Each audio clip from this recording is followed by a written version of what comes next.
Hello à toutes et à tous, j'espère que vous allez bien. Clairement, j'ai dû vous manquer parce que je n'étais pas là la semaine passée, j'étais malade et je n'ai pas trouvé la feature pour laisser un petit message sur YouTube. Je ne sais pas si je n'ai pas une assez grande communauté, je ne suis pas assez populaire pour pouvoir le faire, mais j'ai pas pu vous laisser de message. Donc il a fallu se passer de moi sans le savoir. Je sais, ça a été dur. Mais je suis là et je reviens cette semaine pour parler de Skillshare. Ça aussi, c'est un site mais qui fait des sponsorisations à tout va. Je les confonds souvent aussi avec Squarespace, quelque chose comme ça, qui fait des sites internet. Et la petite anecdote, la première fois que j'ai voulu aller voir Skillshare en pensant que c'était ça, j'ai tapé Squareshare ou Squarespace, je ne sais plus. Et je vois qu'ils me proposent de faire un site internet et je fais, ça n'a rien à voir, je ne comprends pas. Donc voilà. Donc cette vidéo aussi, on va faire une review pas spécialement en détail, mais une petite overview de ce que j'ai pensé en testant, parce que je me suis abonnée, hein, je n'ai pas fait que regarder les sponsors. Donc voilà, si ça vous intéresse, bah commençons directement. Alors on commence évidemment par qu'est-ce que Skillshare. C'est une plateforme de streaming en ligne pour des cours. Donc c'est un peu comme Udemy ou Coursera, sauf que bah, on paye un abonnement et on a accès illimité à tous les cours. Donc c'est le Netflix des cours en ligne. Alors moi je me suis enfin décidée à tester. Je ne vais pas mentir, j'ai pris du temps. Ça m'a pris au moins un an avant de me dire est-ce que je teste ou pas.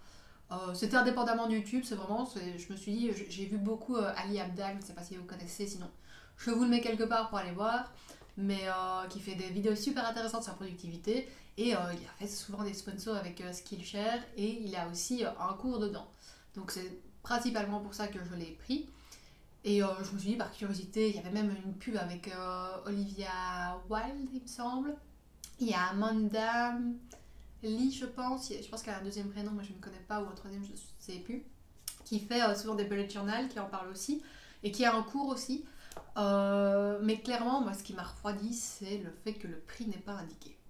Et dans les sponsors, personne ne parle du prix. Je trouve ça problématique. Donc du coup, bah, je ne m'étais pas abonnée parce que je ne savais pas combien ça coûtait. Donc voilà, on va commencer directement avec les points positifs, parce que je trouve que c'est toujours mieux d'être positif comme ça et de mettre tout ce qu'on peut et les avantages.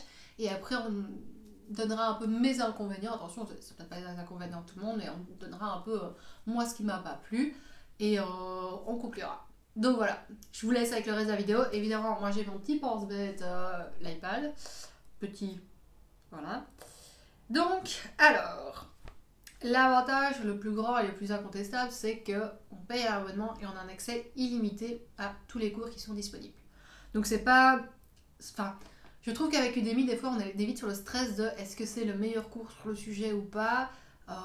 Tu le payes et tu te dis ah bah merde, c'était pas ça que je voulais voir, ou tu ne l'utilises pas parce que tu dis bah j'aurais préféré avoir quelqu'un d'autre parce que c'est la manière d'enseigner. Alors tu peux toujours visionner une petite partie, mais ça n'empêche pas de les rater, ça n'empêche pas que des fois tu te dis bah merde, ça ne me convient pas quoi. Alors que là, bah, tu payes un abonnement et tu as accès à tous les cours. Donc tu peux aller voir un truc sur l'informatique et le lendemain aller voir sur le dessin, ou même le jour même en soi, tu vois quand tu veux, hein, mais c'est vraiment, tu peux tout apprendre. C'est vraiment Netflix des cours et tu as un accès à tout moment. Les cours sont pour la plupart en anglais, mais il y a des sous-titres en français. Alors je ne sais pas s'il y a des sous-titres en français pour tout, mais voilà, c'est un truc à savoir. Je ne sais pas si je le mets dans les inconvénients ou pas, mais tout est en anglais. En tout cas, la plupart de ce que j'ai vu sont en anglais. J'en ai vu en allemand aussi et peut-être en russe, mais je ne suis pas fort sûre. Alors, bah, comme je l'ai dit, on a accès limité à tous les cours, mais il y a aussi beaucoup de sujets variés de cours. Ce n'est pas une plateforme qui va parler que d'informatique, ce n'est pas une plateforme où on va parler que d'art. On peut tout trouver dessus, mais je vais essayer de les mettre pour les inconvénients parce que je suis en train de mixer mes avantages et mes inconvénients. Donc, tout simplement, il y a toute une variété de cours. Un avantage aussi, c'est que tout le monde peut créer un cours. Ça reste une plateforme assez accessible pour les enseignants. Je ne sais pas comment ça marche, je n'ai pas essayé, mais j'ai vu beaucoup de cours. J'ai vu des cours qui sont assez courts, des 25 minutes, voire un peu plus ou un peu moins. Donc je pense que c'est un format assez accessible pour des personnes qui voudraient créer des cours. Donc je trouve que quand on a une communauté, par exemple, qu'on fait sur un même sujet et qu'on a envie de tout regrouper, bah, ça peut vraiment être un bon moyen de tout regrouper et de donner ça à une personne. Je ne sais pas comment les enseignants sont rémunérés, je suppose que c'est au nombre de vues du cours, mais voilà. Je suppose qu'il y aura quelque chose de nombre de vues, d'abonnés, je ne sais pas. Mais il y a clairement un abonnement, enfin une rémunération des professeurs. Après, est-ce qu'elle est grosse? Je sais très bien que, par exemple, Ali Abdal a aussi sa propre plateforme, pardon, Nebula, il me semble. Mais ça, je n'ai pas encore regardé, donc je me dis qu'il est peut-être pas assez rémunéré dessus. C'est peut-être pour ça qu'il s'est dit de créer l'autre. Je sais pas, il y a beaucoup de zones grises avec Skillshare. Alors, un des avantages qui, moi, m'a conquise, hein, on va pas se mentir, c'est la possibilité de regarder en accéléré les vidéos. Alors, on peut regarder en accéléré, mais aussi en ralenti. Donc, il y a quand même du choix. Donc, on peut faire 0,5, on peut accélérer à 1,25, 1,5 et 2. Il suffit de cliquer dessus pour accélérer. Donc, je trouve ça super pratique. Moi, vous savez, j'adore regarder les vidéos rapides sur YouTube. Donc, pour moi, c'est un avantage. Et je pense que c'est plus ou moins tout pour les avantages. Je pense que l'avantage le plus gros, c'est vraiment de payer un seul prix et d'avoir accès à tous les cours de manière illimitée. Je pense que c'est vraiment le point fort de ce site. Alors maintenant, les inconvénients. Donc j'ai dit que c'était en anglais, mais qu'il y a les sous-titres. Mais le prix de l'abonnement qui n'est pas inscrit, pour moi, c'était le plus gros des inconvénients. Comme je l'ai dit, c'est ce qui m'a fait retarder mon inscription sur le site parce que on ne sait pas à quoi s'attendre. J'ai cherché partout. Il y a un moment donné, un truc payant, pour moi, tu dois pouvoir voir le site enfin le prix directement et te dire est-ce que je paye ça ou pas. Je pense qu'ils n'ont pas la notoriété pour se dire même Netflix a une notoriété, le prix est quand même mis en gros en gras devant quoi. Donc je pense que c'est un frein.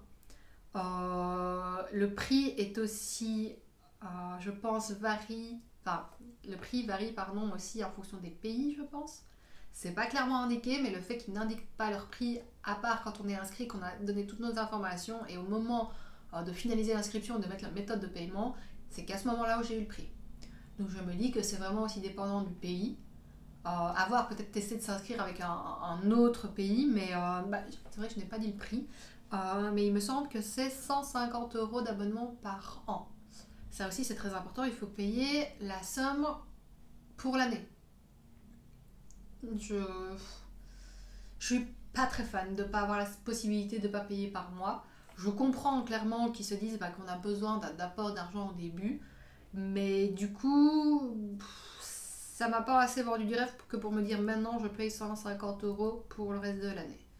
On a droit à un mois d'essai gratuit. Donc moi c'est clairement ce que j'ai fait. Je suis pas encore à terme de mon mois. Mais le site encore une fois n'est pas intuitif. Pour moi ne pas mettre le prix c'est un manque de transparence. Tout ce qui est questions et tout ça c'est difficile à trouver. La page d'accueil, encore une fois, il n'est pas mis directement les prix, les tarifs, il n'est pas mis directement les questions. On se perd vite sur les sites. Alors j'ai vu aussi qu'il y avait une réduction étudiante. Il me semble que c'est 50%, quelque chose comme ça de réduction, donc ça c'est déjà pas mal. Après, est-ce que c'est utile pour des étudiants en plus que pas? Je ne sais pas. Je vais pas mentir, c'est pas comme Udemy, on se dit...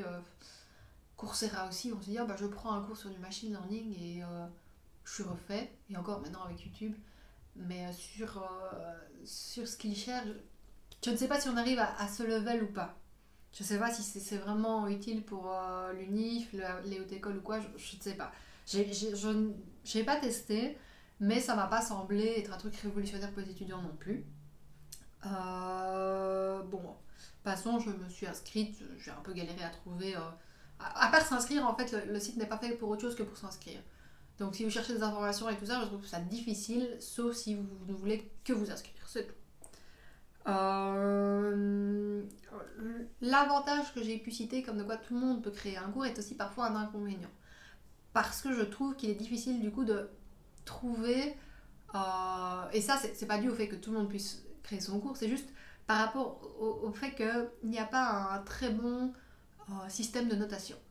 Donc trouver un cours qui est bon, il n'y a pas beaucoup de commentaires, il n'y a pas beaucoup de votes des gens. Alors je ne sais pas si c'est les gens qui ne votent pas, je ne sais pas si les gens ne suivent pas réellement les cours et n'utilisent pas réellement la plateforme, donc ils sont inscrits mais ils ne votent pas, ou si la plateforme n'a juste pas beaucoup de personnes. Ça fait quand même longtemps que la plateforme est là, il y a quand même beaucoup de pubs. Donc le truc c'est que le nombre de vues est quand même assez grand. Mais pour moi, le nombre de vues ne veut pas dire grand-chose. Non plus, si beaucoup de personnes connaissent la personne, donc le professeur, suivent le cours juste parce qu'ils le connaissent, mais en final le cours est nul, ben, c'est pas le nombre de vues qui va le dire. Donc ça, pour moi, juste le nombre de vues n'est pas suffisant. Ça aide parce que je me dis, bon, bah ça, vu que ça a beaucoup de vues, ça fait comme qu'il y a plus de notoriété. Mais ça m'aide pas à savoir quel cours est mieux qu'un autre, ou lequel... Enfin, et c'est même pas mieux, lequel pourrait plus m'aider, comment choisir mieux un cours. Je trouve que la sélection est difficile à faire. Donc franchement là-dessus, je trouve qu'il y a trop de contenu par rapport au système de notation. Donc on est vite perdu, on est vite à se dire, bah il y a trop d'informations qu'on ne sait pas élaguer, qu'on ne sait pas filtrer, se dire, bah c'est ce cours-là que je veux. Donc si on ne connaît pas les professeurs dès le début, c'est dur de trouver un cours qui convienne. Au-delà de ça, aussi, la barre de recherche, bah, en tapant quelques mots-clés, c'est difficile. Moi, j'ai du mal à trouver certains cours, j'ai du mal à trouver des cours sur des sujets qui m'intéressaient. Donc, quand on tape un mot, on se retrouve avec plein de sujets différents. Je ne sais pas si la recherche par mot est bien implémentée ou pas, mais moi, j'en ai été déçue. J'ai trouvé qu'il y avait énormément de contenu, mais sans en avoir du contenu qui me plaît spécialement. Aussi, bah, le seul cours, j'ai suivi la moitié du cours d'Ali Abdal et j'ai peut-être regardé un ou deux débuts de cours que j'ai pas encore bien parcouru. Mais par exemple, la première vidéo que j'ai regardée, bah, au début, la vidéo était en très mauvaise résolution, mais c'était flou quoi. Enfin, j'ai une super bonne connexion internet. J'ai la chance d'avoir vraiment une bonne connexion, de pouvoir aller sur YouTube sans souci, de regarder sur Udemy, sur Teams, sur quoi. Franchement, je n'ai pas eu de problème d'internet. Et là, rien quoi. La vidéo, t'es fou. Enfin. Et je me suis rappelé que dans la liste des questions fréquemment posées, il y avait une question sur pourquoi la vidéo est floue. Alors, j'ai pas lu la réponse, mais c'est quand même quelque chose qui revient fréquemment, quoi. Donc, du coup, ça m'a. Enfin, je me suis dit, bah merde, quand même, un service à ce prix-là, bah non. Non. Donc, voilà. Je pense que vous l'aurez un peu compris par le ton, mais. Je suis mitigée, quoi. Je ne trouve pas beaucoup d'arguments. Je trouve que mes arguments contre sont pas tellement énormes, mais ils font que le pour n'est pas assez. Je ne sais pas si je continue au-delà du temps d'essai, parce que bah, je me dis c'est quand même cool comme idée, quoi. Avoir un accès illimité à plein de cours à tout moment. Mais en même temps, je ne l'utilise pas assez, je ne trouve pas ce qui me plaît dessus. Je me dis que bah, peut-être vaut mieux payer 10 € sur Udemy un cours qui me plaît plus, ou continuer sur YouTube où il y a plein de cours gratuits, parce que souvent les gens qui font le contenu là-dessus sont sur YouTube. Donc oui, c'est du contenu inédit, mais est-ce que ça vaut 150 balles par an, quoi? Je suis pas convaincue là-dessus. Si j'avais peut-être la possibilité de faire quelques mois en plus pour me donner plus d'idées, voir si je l'utilise plus ou pas, je ne dis pas, mais là, d'un coup, sortir 150 € alors que je ne suis pas spécialement convaincue, bah voilà. Donc, ouais, comme j'ai dit, mitigé, mais plus mitigé négativement. Et pourtant, c'est un truc, bah, encore une fois, comme je l'ai dit, hein, qui me donne envie. Mais voilà pour mon avis. Donc, dites-moi en commentaire si vous connaissiez, si vous avez déjà entendu parler de ce site ou non. Si oui, si vous êtes intéressé, si le concept vous plaît. Et bah, si vous êtes inscrit, bah, fatalement, quel cours vous recommandez, ou je ne sais pas moi, quel prof vous recommandez. Et bah voilà. Voilà pour cette vidéo sur Skillshare. J'espère que le contenu vous a plu. J'essaie un peu de toucher un peu à tout au début, vu que c'est un peu les débuts de ma chaîne. Hein. Donc voilà, n'hésitez pas à vous abonner, à liker et à commenter et à partager. Et je vous dis à la semaine prochaine.